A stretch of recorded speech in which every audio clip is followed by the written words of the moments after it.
bala noo def daal ne xaar leen diw ba mu ñëw bala noo dindi daal ne te noo dem ci diw ku jaaxle riir wuti ko lii mu lim nag ci jigéen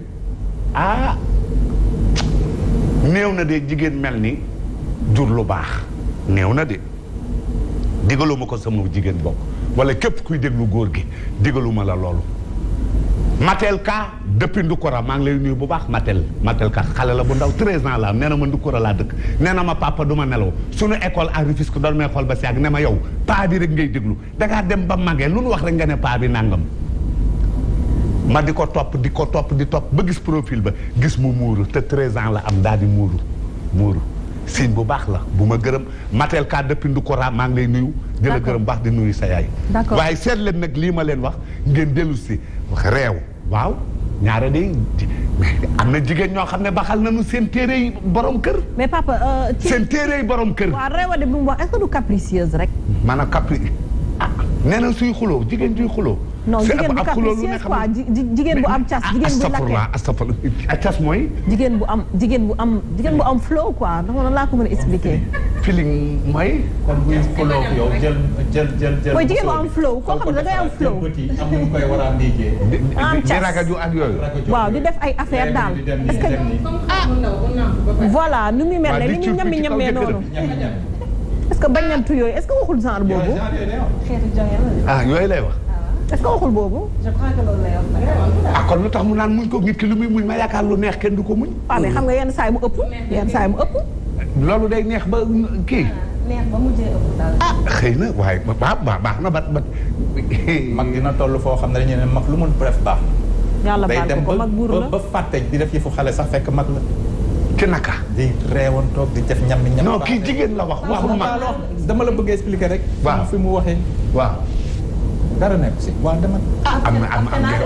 am na jigéen ju mës a lakk téere borom. ci yow laa jëm léegi. mosoo léegi nga koy expliquer ci yow mii laa jëm. Maya papa kontaan nañu. su fekkee foofu la waxee jërëjëf ñuy waxtaanee lu am solo dinaa 3 semaines yi passé 2 semaines yi passé ñu ngi woon ci société bi en général tey ñu duggaat ci kër yi. parce que du fekkee benn vidéo la boo xam ne dañ koy partagé ñëpp ñu ngi ciy jot ku nekk yaa ngi ciy wax sa xalaat. te gëm naa ne bu ñuy dund la plupart du temps ñun ñëpp nag boobu suñu deewee àjjana lañ bëgg a jëm. wante dëgg te dañ naan jigéen nag àjjana mu ngi ci suufu tànk borom kër bu ñu déggee ne borom kër yi tamit bu ñu muñee yenn ñi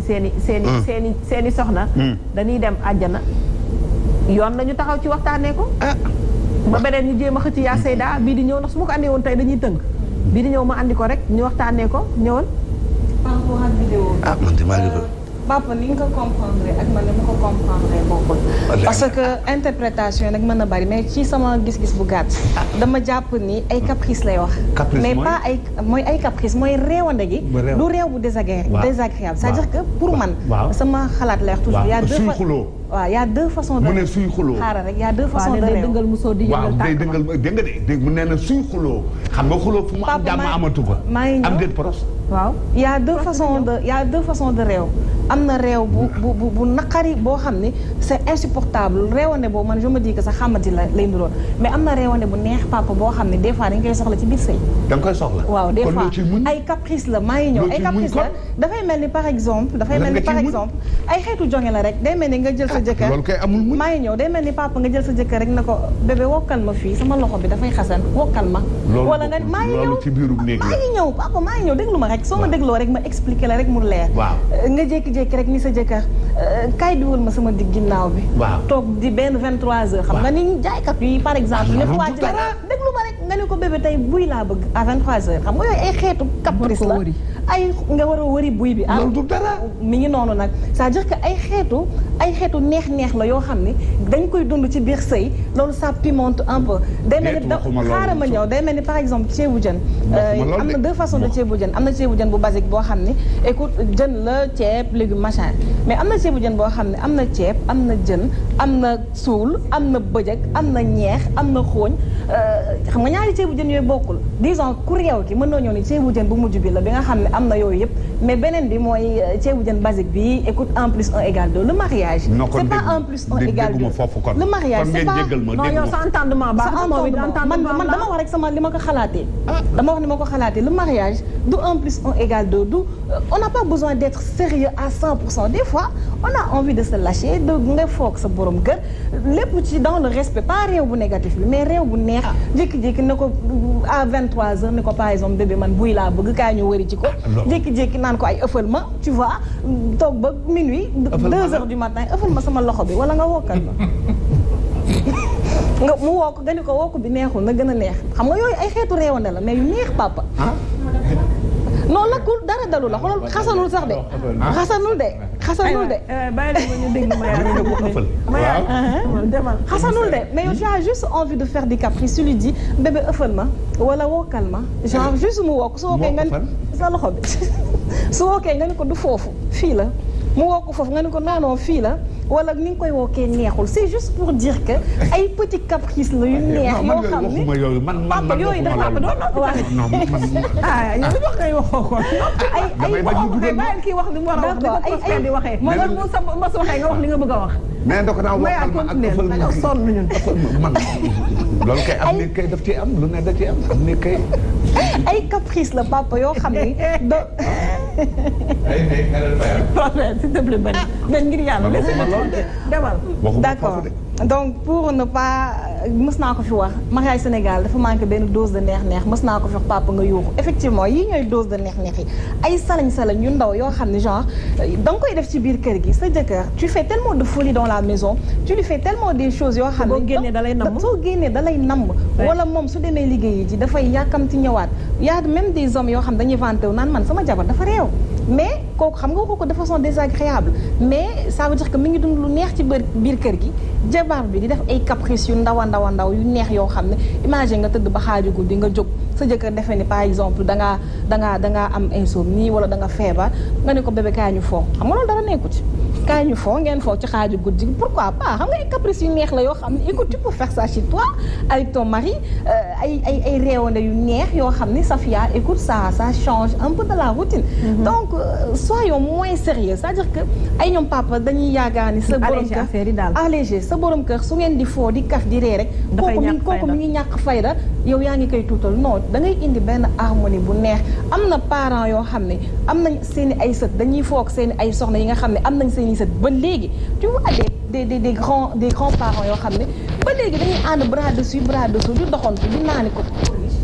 mais non mais pourquoi ngay priver sa bopp neex-neex yooyu noonu ok c'est ton mari tu le respectes il te respecte mais il faut que nga lâcher prise un peu di def ay un peu de folie di def ay réewande Sénégal des fois dañuy complexé yooyu bon dañuy complexé parfois nga gis kër goo xam ne ñu ne ku jigéen ki par exemple dafa réew dafa sikk ñëpp naan la looy xaar pour fase sa soxna si kii dafa réew dafa xamadi yow mosoo koo fase yow fii ba 100 ans yow da ngay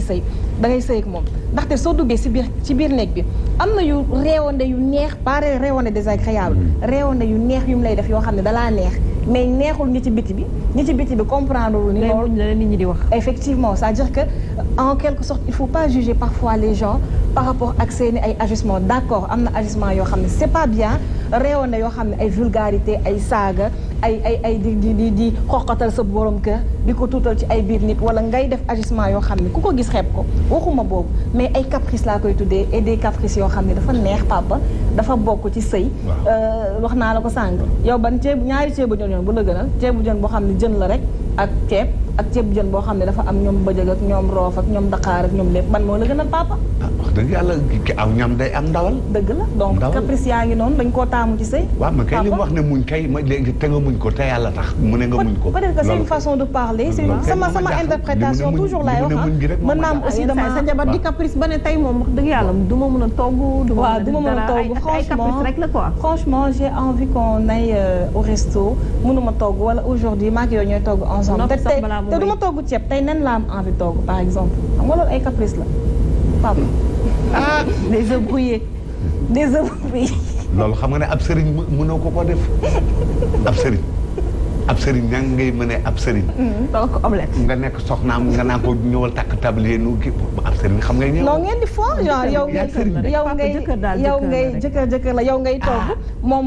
mu lay xoolil carotte pourquoi pas ngeen di waxtaan ba sëy bi nu fekk sëñ bi xoolil carotte bàyyi bu ñuy débat nga jël débat bi rek daal di ko yóbbu effectivement des fois par exemple sa jëkkër par exemple bu dee ñi nga xam dañu nekk à l'étranger dañuy mën a togg des fois sa jëkkër dàq laa togg par exemple mu xam sa dimanche jot nga ne ko tey moom sa mu xam sa la am envie lekk chéri ku góor gi bu dee nangu na mu dem toggal la mu xam sa ngeen ñëw ngeen lekk waxuma nag ku jigéen ki dafa war a imposer ku góor ki moo ko koy toggal mais ay caprice laa yoo xam ne des fois mënul ñàkk des fois xorom la ci cin des fois épice la tout en sachant que man dama garder toujours logique boo xam ni jigéen mooy toppatoo góor man loolu ci laa nekk toujours man may toggal sama borom kër man maa lay defal yenn yu ngand yi nga xam ne genre c'est important maa la koy defaral mais des fois léegi moo war a toggal borom kër wala borom kër moo war a toggal non man personnellement su dee man je préfère toggal sama borom kër mais parfois vous pouvez vous partager la cuisine genre voilà ngay togg mu lay xoolil wala ngay togg nga togg ba pare mu raxas ndab yi à l'étranger pourquoi ñu koy nangu foofu noonu à l'étranger dañuy ay lanto parfois am na sama copine yoo xam ne seen jëkkër yi suñu toggee 2 jours kii mooy togg 2 jours dañ koy nangu France nangu ko États-Unis mais nanguwuñu ko Sénégal d'accord Sénégal logistique bi mayuñu ko parce que parfois on vit en grande famille ainsi de suite mais góor yi li ñuy nangu à l'étranger duñ ko nangu Sénégal pourquoi balo France la fii Sénégal la wala milieu géographique bi ça détermine wala moi je n'arrive pas à comprendre Benoît j'en suis sûr que aux États-Unis foofu daan nga togg ainsi de suite tu vois beaucoup d'hommes yuy togg di jàppale seen famille ci travaux ménagers yi ainsi de suite mais Sénégal jamais au plus grand jamais Prospère peut-être dina ko dëggal xalaatu ko Prospère xalaatul jàppale soxnaam mais yow par exemple soo demee États-Unis xalaat nga ko pourquoi par exemple man loolu je me pose tout le temps cette question